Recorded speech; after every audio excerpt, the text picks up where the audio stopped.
मुझ पे मेरे प्रदेश के भाई बहनों ने उठाए, उनको उनका जवाब जो मैं समझता हूँ कि उनका एक प्यार मुझ पर, एक विश्वास जो था, उसमें शायद उन्होंने कुछ गलत भ्रांतियाँ उनके मन में पैदा हुई, जिससे उन्होंने बहुत सारे सवालात फेसबुक पे, यूट्यूब पे, सोशल मीडिया में मेरे ऊपर किए। कई भाइयों ने थोड़ा वर्गल लैंग्वेज भी यूज़ की, लेकिन मैं उस बात का बुरा नहीं मानता। ये आज की गंदी राजनीति में इस प्रकार की प्रथा नेताओं के द्वारा प्रचलित की हुई है। लेकिन मैं, क्योंकि दिल आत्मा से और एक सच्चाई के साथ एक किसान और कमेरा वर्ग की, मजदूर, छोटे व्यापारी और कर्मचारी की आवाज़, उनके साथ हो रहे अन्याय की आवाज़ इस अंधी बहरी सरकार को सुनाने के लिए हमेशा तत्पर रहा हूँ। तो उनका गुस्सा भी शायद जायज़ था इस प्रतिक्रिया से, लेकिन मैं उन सभी को बताना चाहता हूँ कि अगर जो सवालात उन्होंने किए कि कपूर नरवाल के रूप में जो मैंने समर्थन दिया है, उससे बीजेपी को फायदा होगा और वोट डिवाइड होंगे, तो मैं आप सब साथियों के माध्यम से अपने उन सभी प्रदेशवासियों को ये बताना चाहता हूं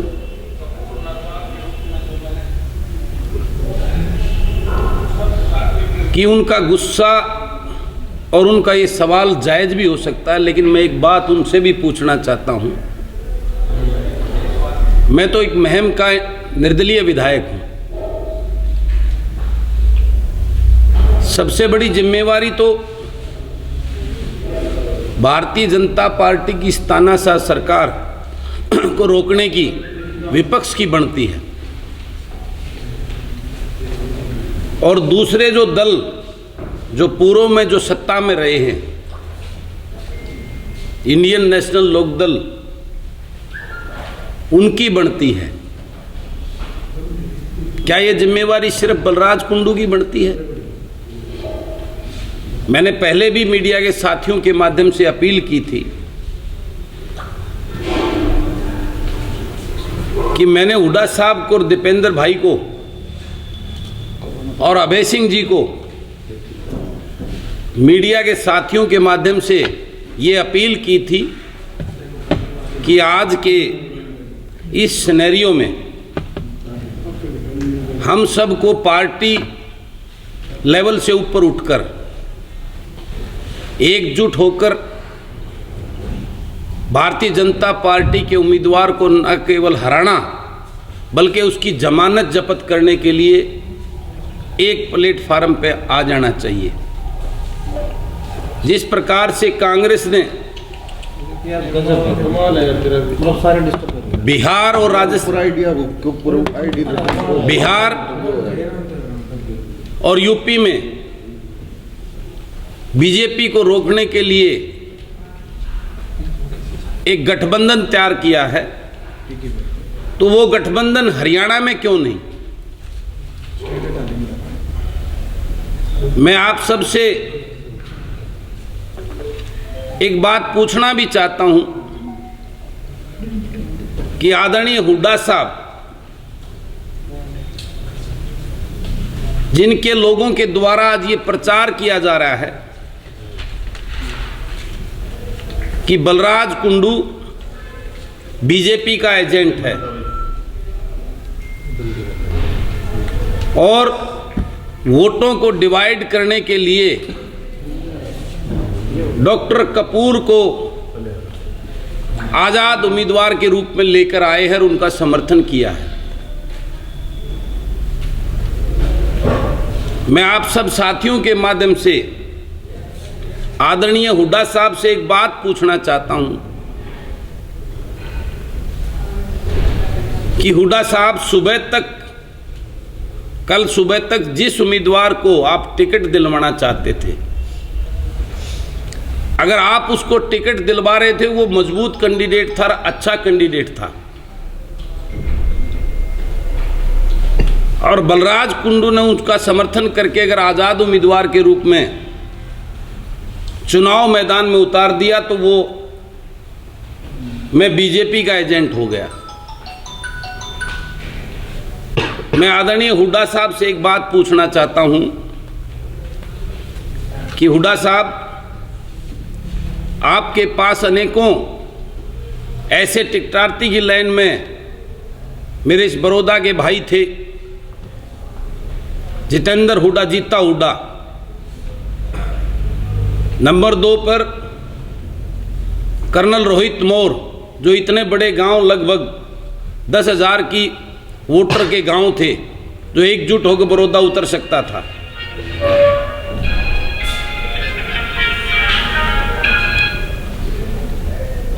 प्रदीप सांगवान, जो एक मजबूत और पुराने, उनके फादर का एक वजूद रहा है बड़ौदा के सोनीपत की राजनीति के अंदर। 12 के प्रधान भाई राजेंद्र कुंडू, जो बड़े गांव बुटाना से आते थे, जो इतने महीनों से हल्के में लोगों के बीच में जाके प्रचार और प्रसार करके अपना सहयोग मांग रहे थे। भाई सतपाल खोकर, एक युवा चेहरा, जो बड़ौदा के सबसे बड़े गांव के, और इनकी टीम के एक बहादुर, जिनको आखिरी दम तक दीपेंद्र भाई ने एक लारा दे के रखा, और जो शामड़ी गांव बड़ौदा का सबसे बड़ी ज़्यादा वोटों का गांव है। उसी प्रकार से कई और ऐसे टिकटार्थी साथी थे, जो बड़े बड़े गांव से, जिनका एक वजूद था। मैं पूछना चाहता हूं हुड्डा साहब, आपने सब ने उनको छोड़कर एक भालू नाम के इस भाई को, मैं नहीं जानता उनको अपना प्रत्याशी बनाने का जो काम किया, इसमें कौन सा न्याय किया आपने बड़ौदा के लोगों के साथ और अपने उसकी टीम के मजबूत लोगों के साथ? और आप उल्टा मुझे दोष देते हैं। मैं तो आज भी इस बात के लिए तैयार हूं, आप सब से निवेदन करता हूं, आइए एक प्लेटफार्म पे, आपको भी बोलता हूं, अभय सिंह जी को भी बोलता हूं, क्यों वोट डिवाइड कर रहे हो? आप जिसको भी हाथ लगाओगे, मेरा मकसद भारतीय जनता पार्टी के उम्मीदवार को हराना नहीं, उसकी जमानत जब्त कराना है। क्यों आज पूरा हरियाणा प्रदेश बड़ौदा की जनता की तरफ देख रहा है, और वो उम्मीद करता है, पीपली में उन बुजुर्गों के ऊपर पड़ी एक एक लाठी का हिसाब मेरे बड़ौदा की जनता लेगी। सिरसा में मेरे किसान भाइयों पर पड़ी एक एक लाठी का हिसाब मेरे बड़ौदा की जनता इस तानाशाह सरकार से लेगी। वो मेरे पीटीआई भाई, जो 12-10 साल की नौकरी होने के बाद जिनको सड़कों पर लाने का काम किया इस मनोहर लाल सरकार ने, उनका हिसाब लेने का काम करेगी बड़ौदा की जनता। मेरे डी ग्रुप में लगे, जो इस भाजपा की सरकार ने ही भर्ती किए थे, और इतने दिनों के बाद में उनको हटाकर स्पोर्ट्समैन उन भाइयों को दोबारा से सड़क पर लाकर उनको नौकरी निकालने का काम किया, उनका हिसाब लेने का काम बड़ौदा की जनता करेगी। मेरे गरीब कमजोर मजदूर, जो अपना खेत खलियान में जिनका गुजारा चलता था, आज 3 काले कानून थोपकर जिनकी रोजी रोटी बंद करने का काम किया है, इन काले कानून के माध्यम से जो आगे महंगाई बढ़ने की तरफ जो भयंकर एक सामने दर्द दिखता है, उसका हिसाब लेने का काम करेगी। जो किसानों के ऊपर 3 काले कानून थोपे हैं, उनका हिसाब लेने का बड़ौदा की जनता काम करेगी। तो मैं पूछना चाहता हूं, और मैं अपील करता हूं और निवेदन करता हूं माननीय हुड्डा साहब से, भाई अभय सिंह चौटाला जी से, कि मैं सबसे पहले पहल करता हूं, आइए हम एकजुट होकर इस भारतीय जनता पार्टी के उम्मीदवार की जमानत जब्त कराने का काम करें। अन्यथा मैं बड़ौदा के लोगों से भी अपील करता हूं, इस बात को आपने भी अच्छी तरह जानना पहचानना है। मैंने खुलकर आपको सारी बात बता दी, क्योंकि बाई इलेक्शन है, बाई इलेक्शन किसी भालू से नहीं लड़ा जाता, शेर से लड़ा जाता है, और उसके लिए शेर की तरह आगे जो है ना चुनाव मैदान में उतरना पड़ता है। और मैं आपको एक बात और बताना चाहता हूँ जिसके सुनकर शायद आपके होश उड़ जाएंगे। ये भालू नाम का जो भाई जिसको कैंडिडेट बनाकर कांग्रेस ने जिसका नामांकन करवाया है, ये बहुत बड़ा गेम होने वाला था। इसका जो नामांकन भरा गया है वो अनकम्प्लीट है। अगर ये मैं भाई डॉक्टर कपूर नरवाल का नामांकन नहीं करवाता तो इसका नामांकन कैंसिल हो जाता, और वही गेम जो पिछले दिनों आप पिछले उसमें देखेंगे जो राज्यसभा में पैन बदलने का गेम हुआ था, ऐसा ही धोखा इस बड़ौदा की जनता के साथ यहाँ आपको देखने को मिलता। लेकिन समय रहते ये प्रक्रिया मुझे पता लगी थी और मैंने डॉक्टर कपूर से बात करके ये नामांकन करवाकर एक पंचायती उम्मीदवार हुआ, तो मैंने कौन सा गुनाह किया। आज भी मैं आपको अपील करता हूँ, क्या डॉक्टर कपूर कमज़ोर वो है क्या? पिछले जो है ठीक है, कोई रहती हैं उनके साथ में बार बार धोखा हुआ, वो शरीफ इंसान है। आज बड़ौदा की जनता को सोचना है कौन आपका है कौन पराया है, और आज इन सब बातों से ऊपर उठकर आपको अपनी वोट बांटने का काम नहीं करना। मैं आपको भरोसा दिलाता हूं, बलराज कुंडू के दिल और दिमाग, सपने में भी बलराज कुंडू भारतीय जनता पार्टी को जिताने की बात छोड़िए, हर वक्त मेरे धड़कन के अंदर भारतीय जनता पार्टी के कैंडिडेट की जमानत जब्त कराने का एक जज्बा, एक जुनून उसके अंदर दौड़ता है, और उसमें कभी भी आपको कोई छल कपट या धोखा नहीं मिलेगा। हाँ, मुझे बदनाम करने के लिए इस प्रकार की भ्रांति आपको फैलाने के काम, मेरा क्या फ़ायदा है बड़ौदा में? बड़ौदा का कैंडिडेट अगर जीतता है तो मुझे कोई फ़ायदा नहीं। मेरा सिर्फ एक सपना है कि गरीब किसान मजदूर कमेरे वर्ग का हितैषी बड़ौदा का अपना बेटा विधानसभा में पहुँचे, वो किसी पार्टी या नेता का गुलाम ना हो। जैसे अन्य ये विधायक यहाँ पर आज एक भी विधायक पूरे प्रदेश के अंदर आपके इस भाई और बेटे को छोड़कर किसान मजदूर के साथ खड़ा नजर आया, तो मैं आपसे पूछना चाहता हूँ फिर मुझ पे सवाल।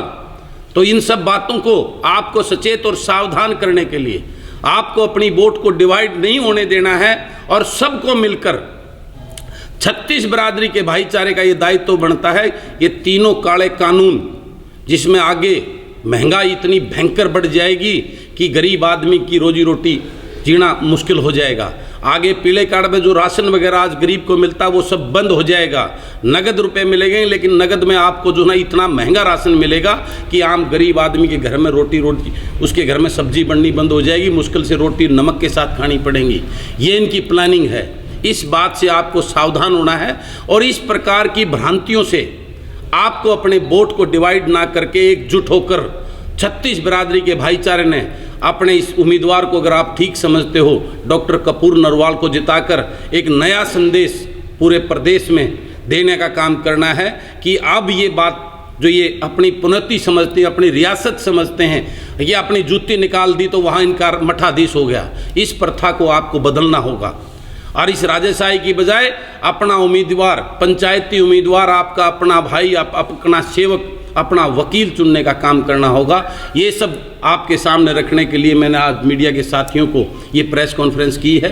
और मैं दोबारा फिर विनती करता हूँ, वाकई में ही हुड्डा साहब का दायित्व बनता है, वो विपक्ष के नेता हैं।